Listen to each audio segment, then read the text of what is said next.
So ఈ బుజ్జికొండ 10 ఏళ్ల పిల్లవాడు పంపించిన ఆడియో వింటారా? నాకు మా నాన్నే హీరో, కానీ అదే హీరో నా తాతయ్యకి విలన్గా మారిన రోజు నాకేమీ అర్థం కాదు. ఇప్పుడు ఆయనకి హెల్త్ బాగోలేదు, బాడీ మొత్తం పెయిన్స్ అంటుంటారు. ఆ పెయిన్స్ తట్టుకోలేక అప్పుడప్పుడు అరుస్తూ ఉంటారు. మా తాతయ్య అరిచినప్పుడల్లా మా డాడీకి ఇరిటేషన్ వస్తుంది. ఆ ఇరిటేషన్లో అరవద్దు అని చెప్పి ఇష్టం వచ్చినట్టు మా తాతయ్యని కొడతారు.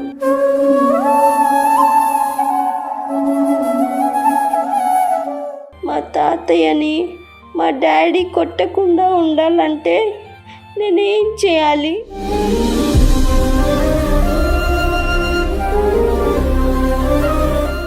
నేను నా తండ్రికి చేసేది రేపు ప్రొద్దున కొడుకు అబ్జర్వ్ చేస్తున్నాడు, నాకు రిపీట్ అవుతుంది అనే ఇంగిత జ్ఞానాన్ని మర్చిపోతున్నాడు. మనం మానవులం అండి, ఇమోషనల్ స్పృహ ఇప్పుడు జంతువుకి లేదు, అదే కదా, రాక్షసులకి లేదు. మనిషి అనే వాడికి ఉండేదే మనస్సు. ఆ కొడుకుకి చూడండి, తండ్రి యాక్చువల్గా హీరో అట, వీళ్ళ నాన్నని కొడుతున్నప్పుడు మాత్రం విలన్ లాగా కనిపిస్తున్నాడు అన్నాడు.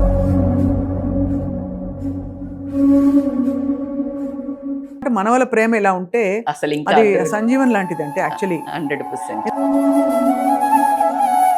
ఈ రోజు నీకు నీ తండ్రి పెయిన్ ని ఆపుకోలేకుండా అరుస్తుంటే కొట్టే అంత మొగుడు అయిపోయావు అంటే literally it is a very disheartening అని చెప్పొచ్చు. It is a time to get back the human values అని నేను బిలీవ్ చేస్తాను అండ్ మేనిఫెస్ట్ చేస్తాను. అండ్ దానికి నిదర్శనమే సుమన్ టీవీ.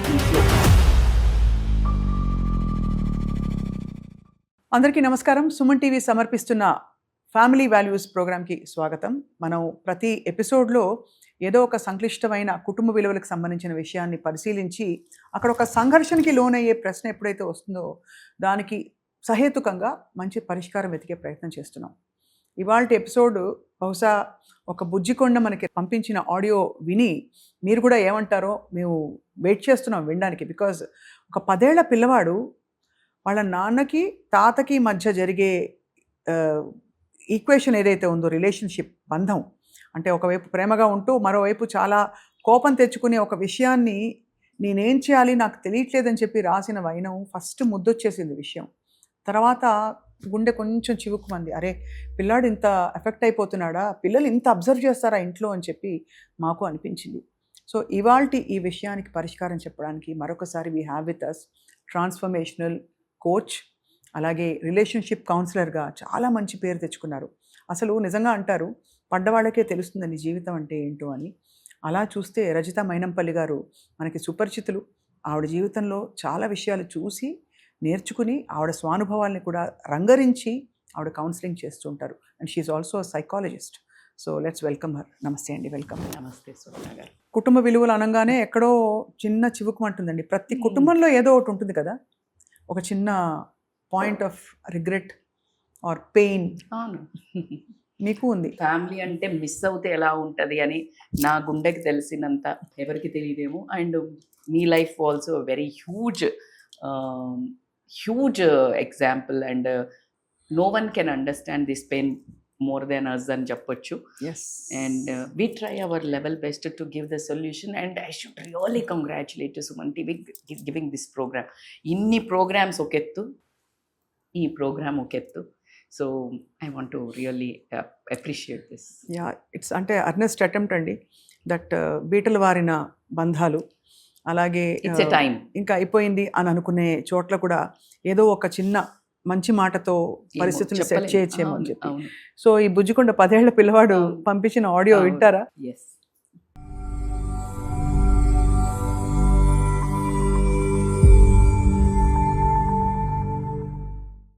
నాకు మా నాన్న అంటే చాలా ఇష్టం. నాకు మా నాన్నే హీరో, కానీ అదే హీరో నా తాతయ్యకి విలన్గా మారిన రోజు నాకేమీ అర్థం కాదు. మా తాతయ్య అంటే నాకు చాలా ఇష్టం. చిన్నప్పుడు ఆయన నాతో కథలు చెప్పేవారు. నన్ను స్కూల్కి తీసుకెళ్ళేవారు. నాకు భయం వచ్చినప్పుడు ఆయనే నాకు ధైర్యం. ఇప్పుడు ఆయనకి హెల్త్ బాగోలేదు, బాడీ మొత్తం పెయిన్స్ అంటుంటారు. ఆ పెయిన్స్ తట్టుకోలేక అప్పుడప్పుడు అరుస్తూ ఉంటారు.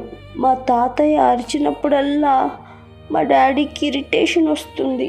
ఆ ఇరిటేషన్లో అరవద్దు అని చెప్పి ఇష్టం వచ్చినట్టు మా తాతయ్యని కొడతారు. కొట్టిన తర్వాత మా తాతయ్య ఏం మాట్లాడు, ఏడుస్తూ పడుకుంటాడు. ఆయన కళ్ళల్లో నీళ్ళు చూస్తే నా గుండె పగిలిపోతుంది. అది చూసినప్పుడల్లా నాకు చాలా బాధేస్తుంది. ఎందుకంటే మా తాతయ్య మా డాడీకి ఫాదర్ కదా. ఒక సన్ తన ఫాదర్ని ఇలా కొట్టడం తప్పు కదా.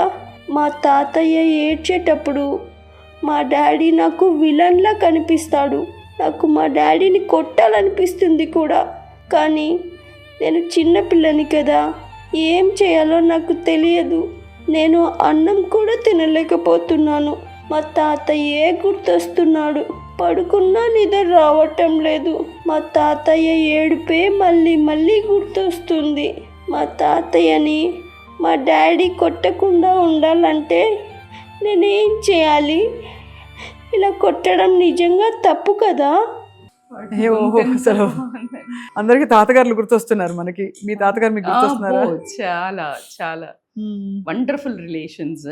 అంటే ఏది అంటే ఎంత కూడా తల్లిదండ్రిని మైమరిపించే ఇంకొక బంధాలు ఏమైనా ఉన్నాయంటే మాత్రం అమ్మమ్మ తాతయ్య, నానమ్మ తాతయ్య అని మాత్రం మనం ఎటువంటి వివక్షత లేకుండా చెప్పుకోవచ్చేమో కదా. అండ్ చాలా పెయిన్ఫుల్ అయితే అనిపించింది. దీంట్లో 3 స్టోరీలు కనిపిస్తున్నాయి చూడండి మనకి. ఆ బాబుకి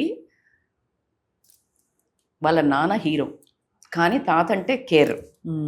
ఈ రెండిటి మధ్యలో కన్ఫ్యూజన్, అంటే ఎంత ట్రామాకు గురవుతున్నాడు అనేది అసలు ఆ చిన్న హృదయాన్ని, అంటే అది చాలా ఇగ్నోర్ చేస్తారు. నీకెందుకురా, పట్టించుకోకు, మాకు తెలుసు అని ఈజీగా వాడిని సైడ్ చేస్తుంటారు. వాస్తవం. కానీ ఈజ్ అనేబుల్ టు స్లీప్. నాకు ఆ గొంతు వింటున్నంతసేపు ఎవరు గుర్తొచ్చారో చెప్పాలా? హిరణ్యకశిపుడు గుర్తొస్తుంది. ప్రహ్లాదుడు హిరణ్యకశిపుడు కొడుతుంటే ప్రహ్లాదుడిది ఏదైనా అంటే బ్యాడ్ డిమాన్ ఫాదర్కి ఒక బ్యూటిఫుల్ చిన్న బుజ్జి కన్నా ఎలా మాట్లాడతాడో అతను ఇప్పుడు మాట్లాడిన ప్రహ్లాదుడు లాగే కనిపించాడు. అంటే నేను ఒక విజువలైజేషన్లో I'm very good at it. So నాకు అలాగే ఆ గొంతుకు కనిపించడం జరిగింది. నాన్నకేం కావాలి? చిన్న కేర్, సపోర్ట్. కొడుకు వినడము, అట్లీస్ట్ అర్థం చేసుకోకపోయినా పర్లేదు, కానీ కొట్టడం అనేది విపరీతమైన బాధ. అసలు ఆ కొడుకుకి చూడండి, తండ్రి యాక్చువల్గా హీరో అట, అవును, కానీ వీళ్ళ నాన్నను కొడుతున్నప్పుడు మాత్రం విలన్ లాగా అనిపిస్తున్నాడు అన్నాడు. వాడి కన్ఫ్యూజన్ చూడండి, హీరో అనుకోనా విలన్ అనుకోనా. చాలా మందికి దీనికి కాగ్నిటివ్ డిసోనెన్స్ అంటారు కదండి సైకాలజీ. అంటే వాళ్ళు అగ్రీ చెయ్యదు, మైండ్ అర్థం కాదు, మనసుకి మైండ్కి మధ్యలో ఇబ్బందికి గొడవ అవుతుంది. అండ్ ఈజ్ అ వెరీ చిన్నోడు, వాడి ట్రామా అనుభవిస్తున్నాడు. అయితే దీంట్లో ఒక సొల్యూషన్ ఏంటి మేడం మీరు అన్నట్టయితే, ఫస్ట్ ఆఫ్ ఆల్ తండ్రికి కావాల్సింది, ఇతను చెయ్యాల్సింది ఏంటి అంటే ఇమ్మీడియట్గా అర్థం చేసుకుని, ఒకటి ఒక కేర్ టేకర్ని పెట్టడం, పెయిన్ ట్రీట్మెంట్స్ ఇప్పించడం, లేదు అంటే వాళ్ళ నాన్నతో అసలు ఒక టైం గడిపితే, ఈ పెద్దవాళ్ళు ఇట్లా అరుస్తారు, లేకపోతే ఇంకా కొంచెం చాలా బాత్రూమ్ చేస్తారు ఇంట్లో, ఇలాంటివి ఎందుకు చేస్తారు తెలుసా? Just to seek attention. ఎందుకంటే పిల్లల్ని కూడా చేశారు కదా, అందుకే అంటారు కదా వృద్ధాప్యంలో పిల్లలు అయిపోతారని. వృద్ధాప్యం చిన్నప్పుడు చేసినవే మళ్ళీ బాల్యం వస్తుంది వృద్ధాప్యంలో అనేది మనం అందరికీ తెలిసిందే. So it is one of the attention seeking. ఇతను చెయ్యాల్సింది ఫస్ట్ ఆఫ్ ఆల్ వాళ్ళ నాన్నకు కాస్త టైం ఇవ్వడము, లేకపోతే మెడికేషన్ ఇప్పించడము, లేకపోతే పెయిన్ ట్రీట్మెంట్ ఇప్పించడము, లేకపోతే కేర్ టేకర్ని పెట్టడము అనేది ఒకటి.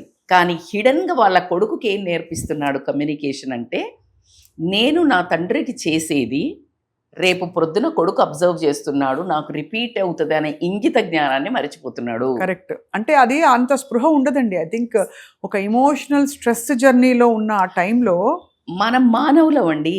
ఇమోషనల్ స్పృహ ఇప్పుడు జంతువుకి లేదు, అదే కదా, రాక్షసులకి లేదు. మనిషి అనే వాడికి ఉండేదే మనస్సు. మనిషి అంటే ఏంటి? మనసున్నవాడే మనిషి. అవును. అంతేగాని నువ్వు తింటున్నావు, నువ్వు పడుకుంటున్నావు, ఇది మనిషి కాదు. మనస్సుకి ఒక అర్థం ఏంటి మనిషికి అంటే మనస్సు ఉన్నవాడు. మానవ సంబంధాలు తెగిపోతున్నాయా అని అనుకుంటున్న సందర్భంలో ఇలా బుజ్జి ప్రహ్లాదులు పుడుతూ, ఇలాంటి వాళ్ళు పుడుతూ మళ్ళీ సమాజానికి అరే ఒక్కసారి అసలు ఎక్కడి నుంచి పుట్టామో అనే రూట్స్ని గుర్తు చేయడం అనేది చాలా అప్రిషియేటింగ్ అనిపిస్తుంది. తల్లి తండ్రి ఉంటే ఇవాళ రేపు పెళ్లి చేసుకునే వాళ్ళు కూడా మీ తండ్రిని చూసుకోవద్దు, మీ అమ్మని చూసుకోవద్దు, అలా అయితే నేను పెళ్లి చేసుకుంటా అనే వాళ్ళే ఉన్నారు. సో కాబట్టి తండ్రిని తీసుకుని ఆర్ఫనేజ్లో జాయిన్ చేయడానికి వెళ్తాడు. వెళ్ళేటప్పుడు కొడుకుని అలాగే ఒక రైడ్కి తీసుకెళ్ళాలి అని తీసుకొని వెళ్తాడు. వెళ్ళి ఈ బాబా అనుకుంటాడు తన తాత నేను నాన్న కలిసి అలా ఒక ట్రిప్కి వెళ్ళామే అనుకుంటాడు. సో బ్యాగ్ తీసుకొని వెళ్ళి అక్కడ వదిలేసి ఇది రూము అవన్నీ చూపించి జాయిన్ చేసి వస్తూ ఉంటాడు తండ్రి. తండ్రి తాతకి బాయ్ చెప్పేసి రారా నాన్న అంటే ఇతను వెళ్ళి కార్ తీస్తూ వెనక్కి తిరిగి తీస్తే కొడుకు ఉండడు. ఎందుకు ఎక్కడికి వెళ్ళాడా అని కొడుకుని చూసామా పరిగెత్తుకుంటూ వస్తుంటాడు. ఏంటన్నా ఎక్కడున్నావు తాతతో మాట్లాడుతున్నావు అంటే కాదు విజిటింగ్ కార్డు తీసుకొస్తున్నా అంటాడు. దేనికి అంటే మరి నేను పెద్దగా అయ్యాక నిన్ను జాయిన్ చేయాలి కదా ఇందులో అంటాడు. అనంగానే వెంటనే కన్నీళ్ళు వచ్చేసి బ్యాక్ వెళ్ళిపోయి తండ్రిని వాపస్ తీసుకొచ్చుకుంటాడు. అంటే మనకి ఈ విషయాలని చెప్పడానికి ఇవి అంటే అనేక మార్గాలు. No it is an eye opening story. Though it is a known story, I would love to repeat it again and again because ఎక్కడ ఒక మానవత్వము ఎక్కడి నుంచి పుట్టారమ్మా మీరు. మిమ్మల్ని గనక అలా అంత పెద్దగా నొప్పిలో ఉన్నప్పుడు తల్లి జ్వరం వస్తే మీకు నొప్పులు వస్తే నిద్రపోకుండా ఎన్ని రాత్రులు తండ్రి కాసేపు తల్లి కాసేపు ఎత్తుకొని ఎన్ని రాత్రులు నిద్రపోకుండా ఉంటారో నీకు తెలుసా? అంతే కదా. ఈ రోజు నీకు నీ తండ్రి పెయిన్నే ఆపుకోలేకుండా అరుస్తుంటే కొట్టే అంత మొగుడు అయిపోయావు అంటే అంటే literally it is a very disheartening అని చెప్పొచ్చు. అసలు ఎలా మీరు ఒక్కసారి అంటే నాకు సడన్గా మనం పిల్లల్ని పెంచిన విధానం గుర్తొస్తే అంటే తింటూ ఉంటే ఏడుస్తారు, స్నానం చేస్తుంటే మనతో లోపలికి వస్తారు. అవునా? అసలు స్నానం సరిగ్గా చేయనీరు, బాత్రూమ్ సరిగ్గా పోనీ మరి అంటే లైక్ ఐ రిమెంబర్ అప్పుడు చిన్నప్పుడువి బాత్రూమ్ దగ్గర రే బాత్రూమ్ ఉన్న సరిగ్గా పోనీరా, స్నానం చేస్తుంటే ఏడుస్తారు. అదే మన పేరెంట్స్ మనకి ఇచ్చుంటారు కదా. That's what I'm trying to tell. So నువ్వు అలా ఊరికే పెరిగిపోయావు అనుకుంటున్నావా? ఇన్ని కష్టాలలో ఇన్ని మధ్యలో పెడితే ఇప్పుడు అరే స్పేస్ లేదు నాకు, స్పేస్ అరే నువ్వు స్పేస్ కూడా ఇవ్వకుండా దూరిపోయి పొట్టలో దూరిపోయి మనిషి మీద ఉండి కొన్ని రోజులు సంవత్సరాలు మీద పడుకొని పెరిగిన నువ్వు ఈరోజు అసలు అంటే చెప్తున్నాను కదా మానవ సంబంధాలు తెగిపోతున్నాయా అని అనుకుంటున్న సందర్భంలో ఇలా బుజ్జి ప్రహ్లాదులు పుడుతూ ఇలాంటి వాళ్ళు పుడుతూ మళ్ళీ సమాజానికి అరే ఒక్కసారి అసలు ఎక్కడి నుంచి పుట్టామో అనే రూట్స్ని గుర్తు చేయడం అనేది చాలా అప్రిషియేటింగ్ అనిపిస్తుంది. అందుకే నేను ఎప్పుడు పోతున్నాయి అనకండి, నిలబెడదాం అనుకుంటే హిస్టరీ రిపీట్స్ అండి. మళ్ళీ అద్భుతమైన పురాణాలు వస్తాయి. ఎలా అయితే మనకి అయోధ్య లేదు అన్న రాముడు మళ్ళీ వచ్చి నిలబడటం, సోమనాథ లింగాన్ని మొత్తం పగలగొట్టి ఎన్నో 1952 ఏడ్లో శివలింగాన్ని బ్రేక్ చేసి పడేస్తే పూజారులు ఎంత ప్రేమ ఉంటాయి అన్ని పట్టుకొని పారిపోతే మళ్ళీ అవి బ్యాక్ వచ్చి ఇప్పుడు ఇండియాలో తిరుగుతున్నాయి. అదే కదా. అంటే it is a time to get back the human values అని నేను బిలీవ్ చేస్తాను అండ్ మేనిఫెస్ట్ చేస్తాను. అండ్ దానికి నిదర్శనమే సుమన్ టీవీ ఈ షో. ఖచ్చితంగా. ఐ థింక్ తండ్రి మరి అంటే పరిష్కారం ఈ అబ్బాయి అడిగాడు కాబట్టి చిన్నపిల్లవాడు ఎలా అంటే ఎలా చెప్పాలి తండ్రికి? ఇప్పుడు వాళ్ళ నాన్న ఫస్ట్ ఆఫ్ ఆల్ నొచ్చుకుంటాడా నా కొడుకు ఇలా చెప్పాలి ఇంటి విషయం బయట పెట్టాడని? వాడికి చెప్దాం ఇప్పుడు. నాన్న నువ్వేం చేయాలంటే నాన్న దగ్గరికి వెళ్ళి ఫస్ట్ మాట్లాడాల్సింది, ఎవ్వరు కానీ నెగిటివ్ చెప్తే ఏ పోరా నువ్వు అనేస్తారు. సో ఫస్ట్ నాన్న నువ్వే నా హీరోవి, నా లైఫ్లో నువ్వంటే నాకు చాలా ప్రాణం, నువ్వే నా హీరోవి. కానీ నువ్వు తాతను కొడుతున్న ప్రతిసారి నాకు నీలో విలన్ కనిపిస్తున్నాడు నాన్న, నాకు దూరం అవుతున్నట్టు అనిపిస్తుంది అనే ఒక్క మాటని ప్రేమగా అలా హగ్ చేసుకొని చెప్పు కన్నా ఖచ్చితంగా నాన్న మారుతాడు, అందులో డౌటే లేదు.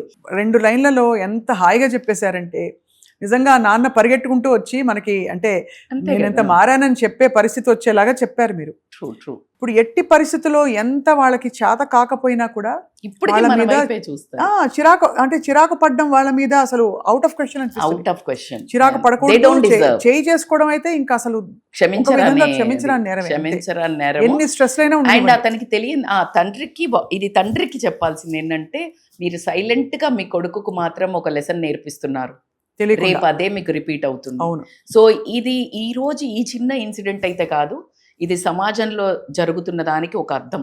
అంతే. సో ఖచ్చితంగా ఎంతండి వాళ్ళకి కావాల్సింది మీ ఒక అరగంట టైము, 2 గుప్పుళ్ళ అన్నం, అంతే. ఈ ఒక్క మాట మీరు చేసినట్టయితే వాళ్ళ నొప్పి ఆటోమేటిక్ గా పోతుంది. అండ్ దాంతో పాటు మనవల ప్రేమ ఎలా ఉంటే అసలు ఇంకా అది సంజీవన్ లాంటిది అంటే actually. 100%. So thank you very much Rajitha గారు. సో ఇవాల్టి ఈ విషయంపై మీ స్పందన ఏంటో కూడా మేము తెలుసుకోదలుచుకున్నాం. దయచేసి మేము స్క్రీన్ మీద ఉండే నంబర్కి వాట్సాప్లో మీ వాయిస్ థ్రెడ్ పెట్టండి. మీ అనుభవాలు ఏమన్నా ఉంటే, లేదు మీ ఇంట్లో మీ చుట్టూ జరిగిన సంఘటనలు ఉంటే అవి కూడా పంచుకోండి. అందరం కలిసి చాలా అందమైన కుటుంబాలని ఫ్యామిలీ వాల్యూస్తో స్ట్రాంగ్గా నిర్మిద్దాం. నమస్కారం.